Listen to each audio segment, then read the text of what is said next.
दूर घने जंगल के बीच ऊंचे पहाड़ों पर एक बहुत बड़े और ज्ञानी साधु रहते थे। अपने पूरे जीवन में उन्होंने कभी किसी को अपना शिष्य नहीं बनाया था। बहुत लोग उनके पास उनका शिष्य बनने का ख्वाब लेकर आते थे, लेकिन उन्होंने कभी किसी को अपना शिष्य नहीं बनाया। समय बीतता गया। कुछ सालों बाद साधु महाराज बूढ़े हो गए। अब उन्हें रोजमर्रा के काम करने में बड़ी तकलीफ होती थी, इसलिए उन्होंने सोचा कि किसी को अपना शिष्य बना लेता हूँ, इससे मेरी कुछ मदद हो जाएगी।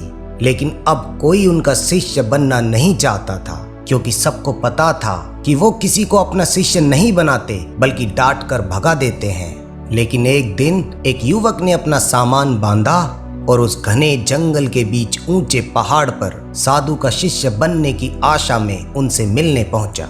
वहां पहुंचते ही उसने साधु से कहा, हे महात्मा, आप चाहें तो मुझे डांट लें या दंड दें, मैं उसके लिए तैयार हूँ, लेकिन मुझे आप अपना शिष्य बना लें। लड़का बहुत ही सहज भाव से साधु से कहता है, मैं आपसे वह ज्ञान प्राप्त करने का इच्छुक हूँ जिसे आज तक आपने किसी को नहीं दिया।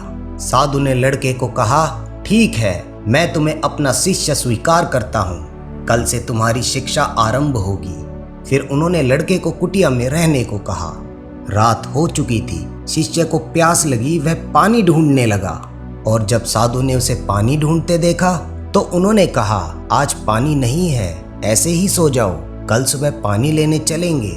और जब सुबह हुई तो साधु शिष्य को अपने साथ लेकर पानी लेने चल पड़े।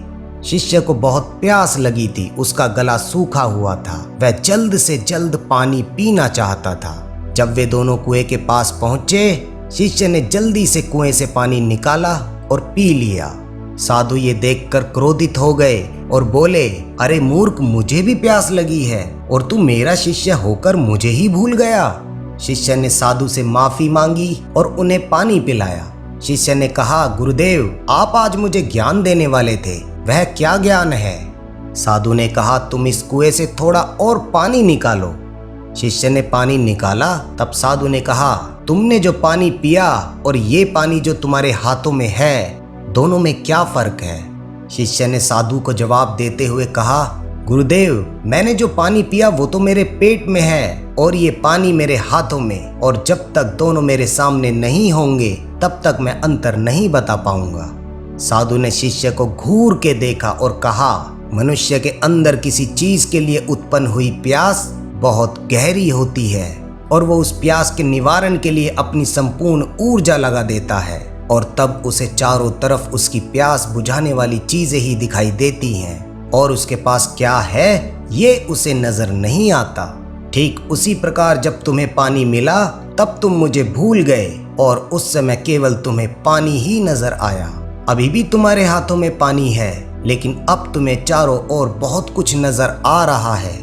पानी भले ही वैसा हो जैसा तुमने पहले पिया था, लेकिन ये वो पानी नहीं है जिस पानी के लिए तुम व्याकुल थे।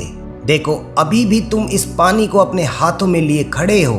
अब ना पियो, या हो सकता है कि तुम इसे फेंक दो, लेकिन एक बात सत्य है, तुम्हारे हाथों में जो पानी है और तुमने जो पानी पिया तथा इस कुएं में जो पानी है, ये तीनों एक ही हैं और इनमें कोई फर्क नहीं है। लेकिन हमारे मन की स्थिति के कारण यह हमें अलग अलग नजर आता है, अर्थात सब कुछ तुम्हारे अंदर बदलता है और बाहर कुछ भी नहीं। शिष्य यह सुनकर बहुत प्रसन्न हुआ।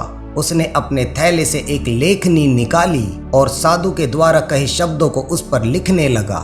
साधु ने कहा, यह क्या कर रहे हो? शिष्य ने जवाब दिया, आपने जो बताया मैं उसे लिख रहा हूँ और इसके बाद मैं इसे याद भी करूँगा, तभी तो मैं ज्ञानी बनूंगा। साधु ने शिष्य को देखा और कहा, चलो आश्रम चलते हैं, भिक्षा भी मांगनी है। फिर उसके बाद दोनों भिक्षा मांगकर और रात को खाना खाकर सो गए। अगली सुबह साधु ने शिष्य को उठाया और कहा, जल्दी चलो। वह शिष्य को लेकर कुएं के पास पहुंचे। वहां पहुंचकर साधु ने कहा कि कुएं से पानी निकालो। शिष्य ने कुएं से पानी निकाला। फिर साधु ने कहा, अब बताओ, कल जो तुमने पानी पिया था और आज जो तुमने पानी पिया है उसमें क्या अंतर है? शिष्य ने थैले से लेखनी निकाली और कल का लिखा हुआ पढ़ने लगा। तब साधु ने कहा, यह क्या कर रहे हो? पानी को सूंघो। जब शिष्य ने पानी को सूंघा तो उसे उसमें बदबू आई। उसने कहा यह पानी तो सड़ा हुआ है, इसमें से बहुत बदबू आ रही है। तब साधु ने कहा देखो उस कुएं में शायद कोई जानवर गिरकर मर गया है। शिष्य ने कुएं में झांक कर देखा तो सच में एक जानवर कुएं में गिरा हुआ था। शिष्य ने उसे फिर बाहर निकाल दिया। फिर साधु ने कहा देखो इस जानवर को, जो भी इस धरती पर जन्म लेता है वह निश्चित ही मृत्यु को भी प्राप्त होगा। और जब हम जन्म लेते हैं उस समय जीवन हम में संपूर्ण होता है और मृत्यु शून्य होती है, लेकिन धीरे धीरे जीवन घटता जाता है और मृत्यु बढ़ती जाती है।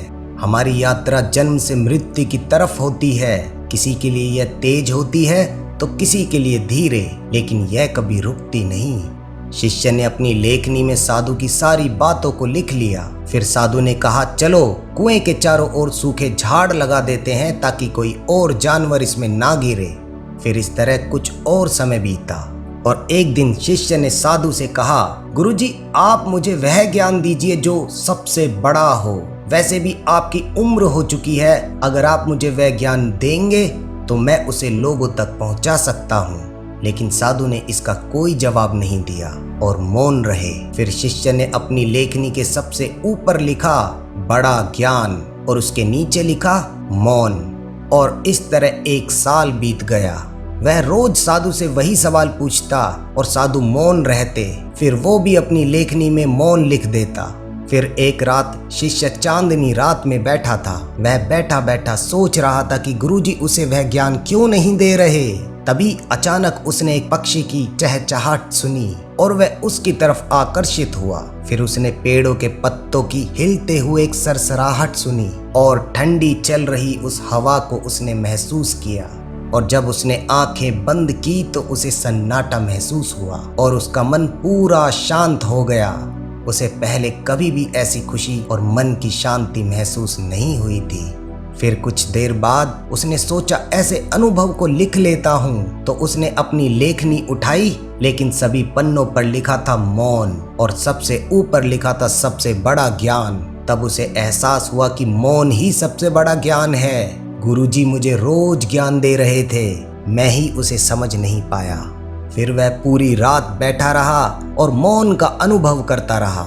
सुबह होते ही वह साधु के पास गया और उनके सामने बैठकर बस उन्हें देखता रहा। साधु समझ गए कि शिष्य को मौन मिल गया है। फिर साधु ने कहा मौन ज्ञान नहीं है, लेकिन मौन ही ज्ञान का आधार है। ये हमें वो देखने में मदद करता है जो हमारे आंखों के सामने होते हुए भी हम नहीं देख पाते। इसलिए बाहर भले ही कितना भी शोर क्यों ना हो, लेकिन मन के भीतर मौन होना चाहिए। इसके बाद शिष्य ने अपनी लेखनी साधु को समर्पित कर दी और फिर कभी उसने कुछ नहीं लिखा। उसने सिर्फ महसूस किया, एहसास किया और असली ज्ञान प्राप्त किया। मनुष्य जीवन में हर चीज के पीछे भागता है, लेकिन वह कभी मौन को पाने को नहीं सोचता। जीवन में भले ही हम सब कुछ हासिल कर लें, लेकिन जब तक हम लोग अंदर से शांत नहीं होंगे तब तक हम चैन से नहीं रह सकते। अर्थात जीवन में मन की शांति और मौन प्राप्त कर लेना, यही सबसे बड़ा ज्ञान है।